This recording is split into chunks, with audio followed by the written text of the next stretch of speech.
السلام علیکم ورحمۃ اللہ وبرکاتہ۔ چینل کے ناظرین، شوال کی چاند رات کے کچھ نفل آپ کے ساتھ شیئر کر رہی ہوں، جیسا کہ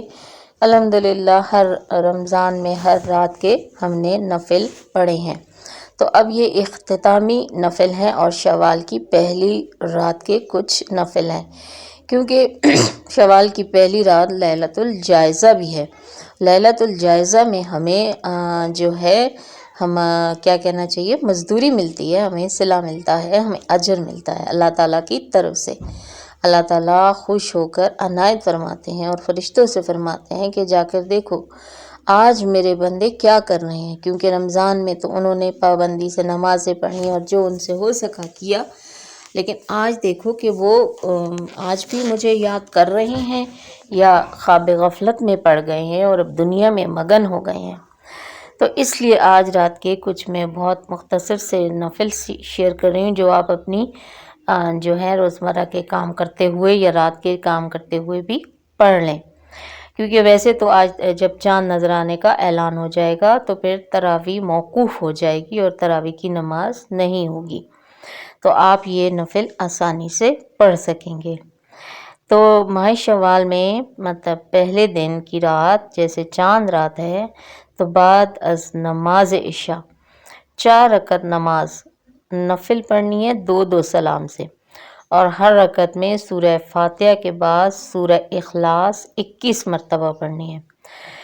انشاءاللہ تعالی العزیز اس نفل نماز کے پڑھنے والے پر اللہ تعالیٰ جنت کے دروازے کھول دیں گے ہمیشہ کے لیے، اور دوزخ کے دروازے بند کر دیں گے ہمیشہ کے لیے انشاءاللہ تعالیٰ۔ اسی طرح اس نفل کے علاوہ ایک اور نفل نماز ہے جو کہ آپ پڑھیں تو انشاءاللہ تعالیٰ تمام بد اثرات پورے سال کے لیے آپ اس سے محفوظ ہو جائیں گے، اور ہر قسم کے جادو ٹونے بندشیں اور حسد اور کینہ اور شر سے انسانوں کے بھی اور جنوں کے شر سے بھی محفوظ ہو جائیں گے انشاءاللہ تعالیٰ۔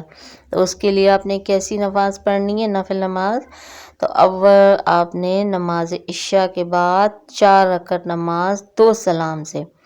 اور ہر رکعت میں سورہ فاتحہ کے بعد سورہ اخلاص 3 مرتبہ، سورہ فلق 3 مرتبہ اور سورہ ناس 3 مرتبہ پڑھنی ہے۔ سلام کے بعد 70 مرتبہ تیسرا کلمہ تمجید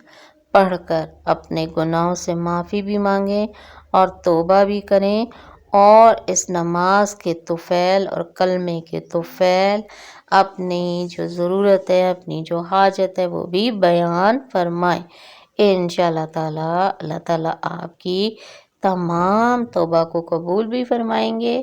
تمام دعاؤں عبادات کو قبول فرمائیں گے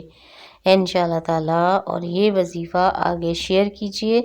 تاکہ آج جو چاند رات کو ان نفل نماز سے کوئی محروم نہ رہ جائے، اور کوئی ایک نفل جو دونوں میں نے بتایا ان میں سے کوئی سے بھی نفل جو ہے وہ کوئی بھی ادا کر کے اپنے لیے اور جو ہے دوسروں کے لیے صدقہ جاریہ کا سبب بن جائیں۔ ایک بہت بڑا فائدہ جو صرف عید کی رات مل سکتا ہے، اور ہمارے پیارے نبی صلی اللہ علیہ وسلم نے ہمیں بتایا ہے،